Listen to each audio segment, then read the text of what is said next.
So thanks everybody for coming. My name is Marko Budisic. I work at Framatome about 2.5 hours north in Lynchburg, Virginia. And so I'm presenting today something completely unrelated to my work.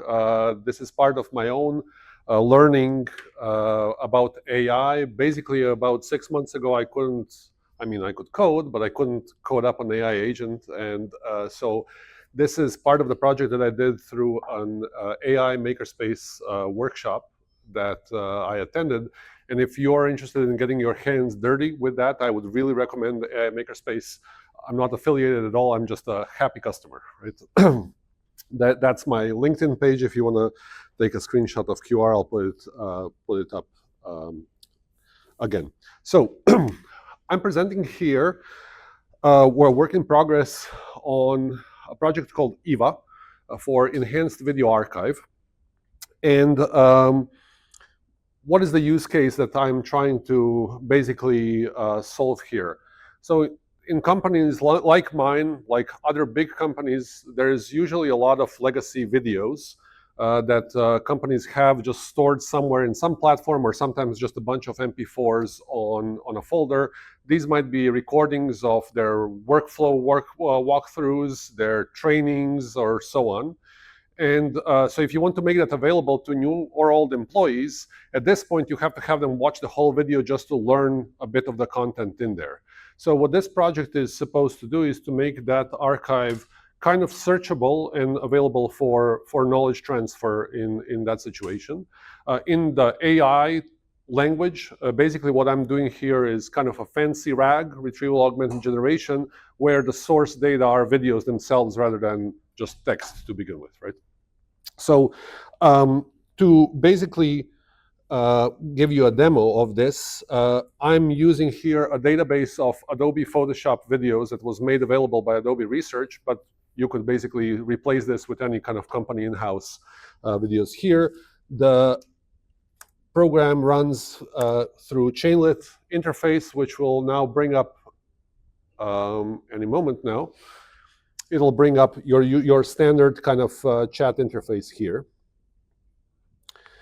And so it tells you, hi, I'm Eva, your friendly Photoshop expert AI, and explains basically what I explained right now. And so we can ask a question about Photoshop here. I have some pre-populated queries here, so I don't have to type in front of you.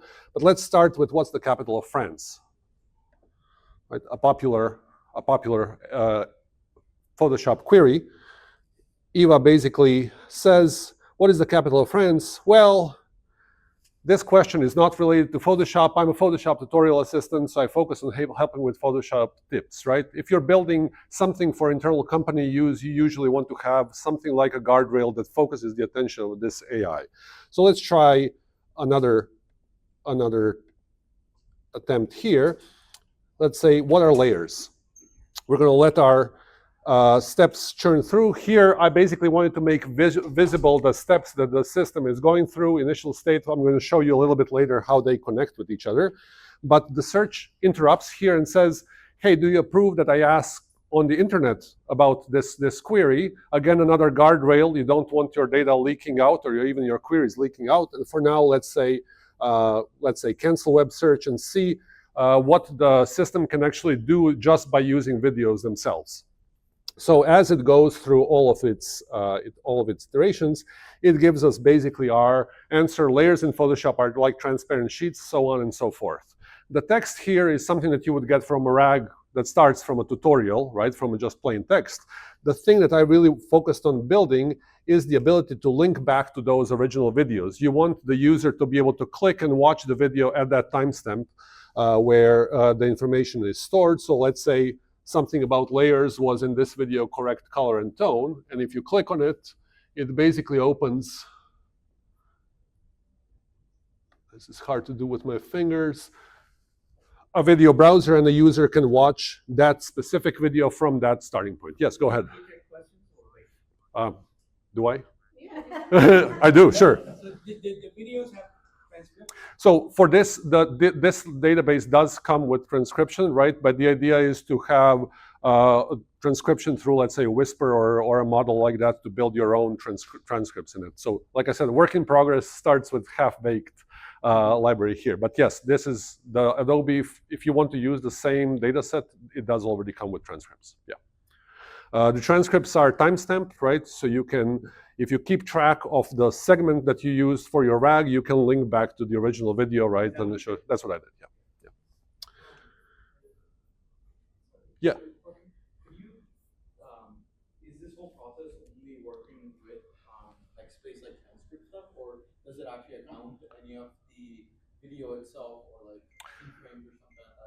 So this at this point, it's mostly it's not mostly, it's working with transcripts, right? My goal is to actually also add as context the OCR information from keyframes, right? So if you're showing a screencast of Photoshop and the Photoshop has a menu that says layers, I want that layers to be captured, even though whoever was doing the training did not actually pronounce the word layers, right?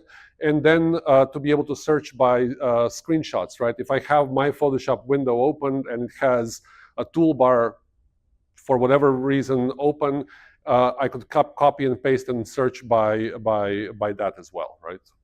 So then would it, like Photoshop as an example, like wouldn't that make it all of your videos, if let's say you're screen recording the entire thing, every time you will have layers, right? So it might not be a very useful search having layers like that, right? So, it's possible. Yeah, when I build it, when I get to that stage, I'll tackle that problem then. Yeah, I haven't seen this all the way through. Yes, this is, like I said, this is a starting point for my own learning rather than me trying to sell a product here. Yeah.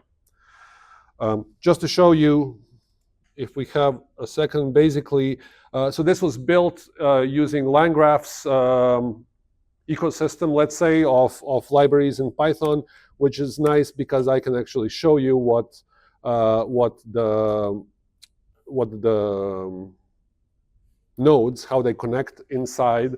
Processing everything on your laptop or on your laptop? Excellent question. So I made it so that you can, through environment variables, switch out whether you're either running through local Ollama or you're hitting OpenAI, let's say, or Hugging Face API. So that was one of the big things for me because my company would absolutely not allow me hitting OpenAI API. And so I wanted to make sure that anything that I learn should be able to be applied for my laptop's use here as well.